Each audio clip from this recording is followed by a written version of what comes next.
આપનું સ્વાગત છે અને સમાચાર પર નજર કરીએ તો સુરતમાં ફરી આવ્યું ખાડીપુર।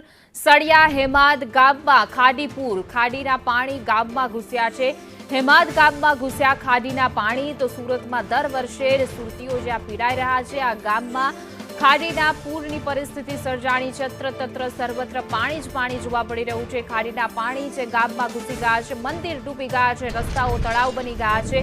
દૂરથી તમને તળાવ લાગતું હશે પરંતુ આ ગામ છે જે આખું જળમગ્ન થયું છે। ફરી લોકોને લાખોનું નુકસાની વેઠવાનો વારો આવ્યો છે। ખેતરો પાણીથી તરબોળ થયા છે કારણ કે ખાડીના પાણી જે છે તે ગામમાં ઘૂસી ગયા છે।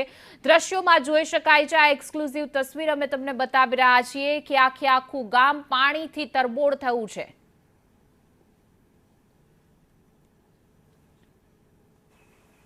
સુરતમાં ફરી ખાડીપુર આવ્યું છે। સુરતના સનત ગામ ખાતે ખાડીપુરની સમસ્યા ફરી સર્જાઈ છે। જોઈ શકાય છે કે માત્ર 15 દિવસની અંદર જ ફરી પાછી ખાડીપુરની સમસ્યા સર્જાઈ છે।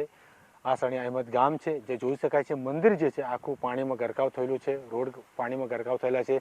અહીં આજુબાજુના 2-3 ફળિયા અને ઘરો જે છે તે પાણીમાં ખાડીપુરના પાણીના કારણે ગરકાવ થઈ ચૂક્યા છે। જોઈ શકાય છે કે જે રીતે અહીંના લોકોને પણ ભારે હાલાકીનો સામનો કરવાનો વારો આવ્યો છે, લાખોનું નુકસાન થયું છે।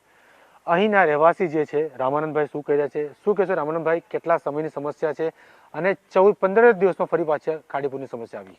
હા, હું સંજય રામાનંદી, માજી સરપંચ સણિયા હેમાદ ગામ અને વોર્ડ નંબર 18 સુરત મહાનગરપાલિકામાં વોર્ડ નંબર 18 આવે છે। અને આની સમસ્યા 2018થી જ્યારથી ટાપી શુદ્ધિકરણનો પ્રોજેક્ટ જે હતો એટલે ટાપીની અંદર ડ્રેનેજ નહીં છોડવાનું હતું એને લઈને 972 કરોડનો પ્રોજેક્ટ જો પાસ નહીં કરે સરકાર તો એને કેન્દ્રમાંથી મોટું ફંડ મળે એવું નહીં હતું, એટલે ગમે તે રીતે આ પ્રોજેક્ટ પાસ કરવાનો હતો અને એ લોકોએ પ્રોજેક્ટ પાસ કર્યો। એને લઈને આ બીજો રાઉન્ડ છે અમારે પાણીનો। પહેલો રાઉન્ડ 24 તારીખે પાણી ચડેલું અને 28 તારીખે ઉતર્યું, એટલે 4 થી 5 દિવસ પાણી રહ્યું અને બીજા 6 દાડાની વચ્ચે પાછું પાણી ગઈકાલે સાંજના 4 વાગ્યાથી ચડ્યું છે અને અત્યાર સુધીમાં અડધો ફૂટ પણ પાણી ઉતરવું નથી।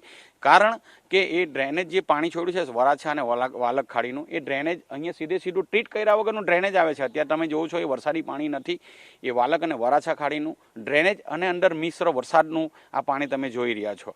સુરત મહાનગરપાલિકાને મોટું ફંડ લેવા માટે આ અમને એક ગિફ્ટ આપી છે। હવે અમે એવું વિચાર કરીએ છીએ કે હું પોતે સંજય રામાનંદી એક બોટ લેવા માંગુ છું, કારણ કે આ તો 4-5 દાડાની થાય એટલે પાણી આવે, 2-2.5 ઇંચ વરસાદ નહીં પડે એટલે પાણી આવી જાય। આનું મેઇન કારણ સુરત મહાનગરપાલિકાની ભ્રષ્ટ નીતિ અને આ લોકો જે કંઈ ખાડી ડ્રેઝિંગ કરે છે એ ડ્રેઝિંગના નામે કટકી ખાય છે, ડ્રેનેજ લાઇન સાફ કરાવે છે એના નામે કટકી ખાય છે, ટોટલી બધે કટકી ખાય છે। ખાડીની બંને બાજુ સરકારની ગાઈડલાઇન છે કે 9-9 મીટર છોડવાનું છે, પણ એ 9-9 મીટર છોડતા નથી અને અધિકારીઓ ઝોનલ ચીફ જેવા અધિકારીઓ ફાઇલ પાસ કરે છે અને 25-25 લાખ રૂપિયા લઈને ફાઇલ પાસ કરે છે। ખાડીની બંને બાજુ દબાણ છે, ખાડીની અંદર મધ્યમાં કચરો જાય છે, પ્લાસ્ટિક જાય છે। સુરત મહાનગરપાલિકા પાસે એવી કોઈ સાધન સામગ્રી નથી કે સેન્ટરમાં ગઈને એનું મળ કાઢે। ખાડીને ખરેખર 10 થી 12 ફૂટ ઊંડી કરવી જોઈએ તો આ પાણીનો નિકાલ થાય। બીજું કે સુરત મહાનગરપાલિકાની અંદર આવેલી છે એક મોટો બિલ્ડર છે, એનું નામ દેવામાં કોઈ મજા નથી કેમ કે એ બધા પહોંચેલા માણસો છે અને સુરત મહાનગરપાલિકા ભાજપને મોટું ફંડ આપે છે। એનો આખો સ્પાન અંદર છે ખાડીની અંદર, ખાડીને બોટલ જેવી બનાવી દીધી છે। બોટલ